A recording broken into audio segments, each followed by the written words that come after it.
येत्या जून महिन्यापासून राज्यात नवीन एआय विद्यापीठ सुरू होणार, उच्च आणि तंत्रशिक्षण मंत्री चंद्रकांत पाटील यांची माहिती। राज्यातील सर्व शाळा अंगणवाडी केंद्रांचे छायाचित्रासह जिओ टॅगिंग करण्यात येणार, 1,04,00,000 रुपये खर्च करण्यास मान्यता। राज्यातील शिक्षकेतर पदभरतीचा मार्ग मोकळा, कनिष्ठ लिपिक, ग्रंथपाल, प्रयोगशाळा सहाय्यक ही पदं भरण्यास मान्यता, रिक्त पदांच्या 80% पदभरतीची अट लागू। कल्याण डोंबिवली परिसरात रामनवमी निमित्त वाहतुकीत बदल, काही रस्ते संध्याकाळी 6 ते रात्री 12 वाजेपर्यंत बंद राहणार, पर्यायी मार्गाने वाहतूक वळवण्यात येणार। अभिनेता सैफ अली खानवरील हल्ला प्रकरणी आरोपी शरीफुल इस्लामच्या जामिनाला पोलिसांचा विरोध, आरोपी बांगलादेशात पळून जाण्याची शक्यता, मुंबई पोलिसांचा सुनावणी दरम्यान कोर्टात युक्तिवाद। न्यू इंडिया कोऑपरेटिव्ह बँक घोटाळा प्रकरणातील मुख्य आरोपी हितेश मेहता यांचा ब्रेन मॅपिंग चाचणी अहवाल सकारात्मक, मुंबई पोलीस आर्थिक गुन्हे शाखेच्या सूत्रांची माहिती, अहवालामुळे आर्थिक फसवणुकीत त्याचा सहभाग असल्याचं सिद्ध। मिठी नदीचं प्रदूषण कमी करण्यासाठी 19 वर्षात 1,650 कोटींचा खर्च, मात्र मिठी नदी प्रदूषणाच्या विळख्यातून अद्यापही मुक्त नाही, यंदाच्या पावसाळ्यात मिठी चित्र स्पष्ट होणार। मुंबई महापालिकेवर ठेकेदारांचे देयके देण्यासाठी 16,900 कोटींचं कर्ज काढण्याची नामुष्की, 20 वर्षांसाठी 9% व्याज द्यावं लागणार।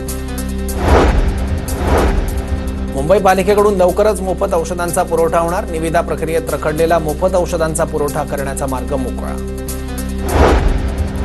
मुंबईच्या कोस्टल रोडवर मे अखेरपर्यंत सायकलसाठी वेगळा ट्रॅक तयार केला जाणार, महापालिका आयुक्त भूषण गगराणी यांची माहिती।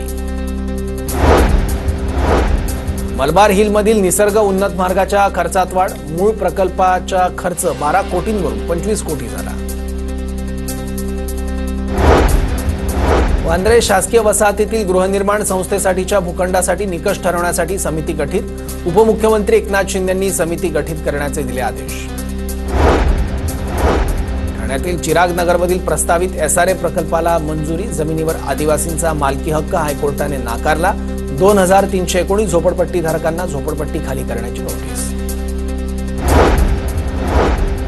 विकेसित एमपीसीबीचे पर्यावरण भवन उभं राहणार, एमएमआरडीएने 80 वर्षांच्या भाडेकरारांना भूखंड दिला, 2 महिन्यात भरावी लागणार 25% रक्कम।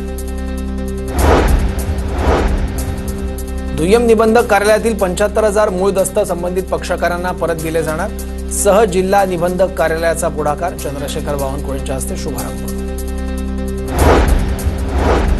अन्य विभागात कार्यरत असलेल्या अधिकाऱ्यांना पुन्हा महसूल विभागात आणलं जाणार, उसनवारीची पद्धत बंद केली जाणार, महसूल मंत्री चंद्रशेखर बावनकुळेंची माहिती। पुण्यात बेकायदा बांधकाम प्रकरणात बांधकाम व्यावसायिकाला कोंढवा पोलिसांकडून अटक, बेकायदा बांधकाम केल्यानं महापालिकेकडून फिर्याद दिल्यानंतर गुन्हे दाखल करण्यात आले होते। पुणे पालिकेने बसवलेल्या पाण्याच्या मीटरकडून पाणीपट्टी घ्यावी असा प्रस्ताव तयार करून स्थायी समितीसमोर ठेवा, पुणे महापालिका आयुक्त डॉक्टर राजेंद्र भोसलेंच्या पाणी पुरवठा विभागाला सूचना।